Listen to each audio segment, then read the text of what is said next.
ഞാൻ കഴിഞ്ഞ വീഡിയോയിൽ നിങ്ങളെ കാണിച്ചില്ലേ ഈ ട്രേസിംഗ് ഷീറ്റും കാർബൺ പേപ്പറും ഇത് വെച്ചിട്ട് പിക്ചർ എങ്ങനെയാണ് ട്രേസ് ചെയ്യുന്നതെന്ന് നോക്കാവേ. ഇത് കണ്ടോ, ഇതുപോലുള്ള ബുക്കുകളിൽ ഒരുപാട് നല്ല പിക്ചറുകളുണ്ട്. നമുക്ക് എംബ്രോയ്ഡറി ചെയ്യാൻ പറ്റുന്ന രീതിയിലും പെയിൻറ്റിങ് ചെയ്യാൻ പറ്റുന്ന രീതിയിലുള്ള ഒരുപാട് നല്ല പിക്ചറുകളുണ്ട് കേട്ടോ. ഇത് നമുക്ക് ഈ ആർട്ട് ആൻഡ് ക്രാഫ്റ്റ് സാധനങ്ങൾ വിൽക്കുന്ന കടകളിലോ ബുക്ക് സ്റ്റോളിലൊക്കെ വാങ്ങിക്കാൻ കിട്ടും. എനിക്ക് പടം വരയ്ക്കാൻ അറിയത്തില്ലാത്തതുകൊണ്ട് കൂടുതലും ഞാൻ ഇങ്ങനെയുള്ള ബുക്കുകളെയാട്ടോ ആശ്രയിക്കുന്നത്. ഇതിൽ ഒരുപാട് നല്ല പിക്ചറുകളാണ്. നമുക്ക് ഇത് സാരീസിലോ ചുരിദാറിലോ കുർത്തികളിലോ ഷർട്ടുകളിലോ എവിടെ വേണേലും ട്രേസ് ചെയ്തെടുത്ത് നമുക്ക് വരയ്ക്കാൻ പറ്റിയ ഒരുപാട് നല്ല മനോഹരമായ പിക്ചറുകളുണ്ട് ബുക്കുകളാട്ടോ. ഇത് നോക്കിക്കേ, ഈ ട്രേസിംഗ് ഷീറ്റ് ഞാനിപ്പോൾ ഈ ഒരു പിക്ചറിൻ്റെ മുകളിൽ വെക്കുമ്പോൾ ഈ ട്രേസിംഗ് ഷീറ്റിൽ ആ പിക്ചറുള്ള ഒരു ഫീലല്ലേ നമുക്ക് കിട്ടുന്നത്.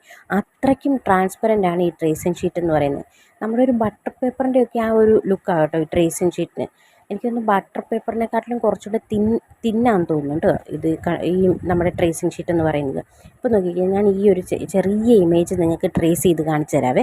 ഇത് നമ്മൾ ഈ പിക്ചറിൻ്റെ മേളിൽ ഈ ട്രേസിംഗ് ഷീറ്റ് വെച്ചിട്ട് നമ്മൾ നമ്മുടെ ഫിംഗർ കൊണ്ട് നല്ലോണം സപ്പോർട്ട് ചെയ്യണം. കാരണം ഈ ട്രേസിംഗ് ഷീറ്റ് അങ്ങോട്ടോ ഇങ്ങോട്ടോ നീങ്ങിപ്പോയി കഴിഞ്ഞ് കഴിഞ്ഞാൽ നമ്മളത് ട്രേസ് ചെയ്തെടുക്കുമ്പോൾ ആ പിക്ചറിന് വേണ്ടത്ര ഒരു ഫിനിഷിങ് കിട്ടത്തില്ല. അതുകൊണ്ട് നമ്മൾ നമ്മുടെ ഫിംഗർ കൊണ്ട് നല്ലോണം പ്രസ് ചെയ്ത് പിടിച്ച് ആ പേപ്പറിനെ സപ്പോർട്ട് ചെയ്ത് പിടിച്ചിട്ട് വേണം നമ്മളിത് ട്രേസ് ചെയ്യാനായിട്ട്.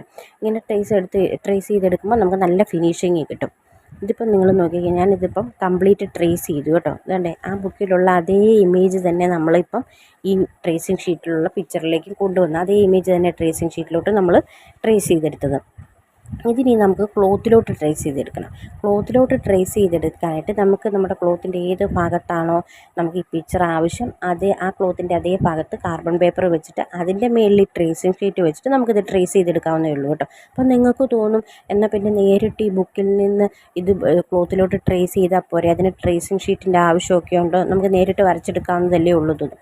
നമ്മൾ ഒരുപാട് തവണ ഇപ്പോൾ ഈ ബുക്കിൽ നിന്ന് ഡയറക്റ്റ് നമ്മൾ ഈ ക്ലോത്തിലോട്ട് ഇത് ട്രേസ് ചെയ്തെടുക്കുമ്പോൾ ഒരുപാട് ഇപ്പോൾ ഒരു സാരീസിലൊക്കെ നമ്മൾ വർക്ക് ചെയ്യുന്നത് നമുക്ക് ഒത്തിരി പിക്ചർ വേണ്ടി വരും. ഒരു ഇമേജ് കൊണ്ടൊന്നും അത് നിൽക്കത്തില്ലല്ലോ. അപ്പം നമ്മൾ ഒരുപാട് തവണ ഈ ഇമേജിൽ ഇങ്ങനെ ഒരുപാട് തവണ റിപ്പീറ്റ് ചെയ്ത് ഇങ്ങനെ വരച്ചുകൊണ്ടിരിക്കുമ്പം ആ ഇമേജ് കീറിപ്പോവും.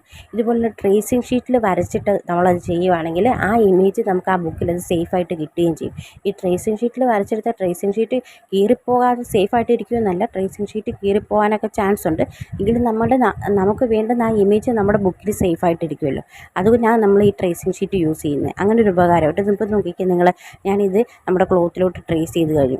നമ്മൾ കണ്ടോ, നേരത്തെ ആ ബുക്കിൽ നിന്ന് നമ്മൾ ട്രേസിംഗ് ഷീറ്റിലോട്ട് എടുത്ത ഇമേജ് അതേ ഇമേജ് തന്നെ നമുക്ക് നമ്മുടെ ക്ലോത്തിലോട്ടും കൊണ്ടുവരാൻ സാധിച്ചു. ഇനി ഇതിൽ നമുക്ക് എംബ്രോയ്ഡറി ചെയ്തെടുക്കുകയോ പെയിൻറ്റിങ് ചെയ്തെടുക്കുകയോ ചെയ്യാം കേട്ടോ.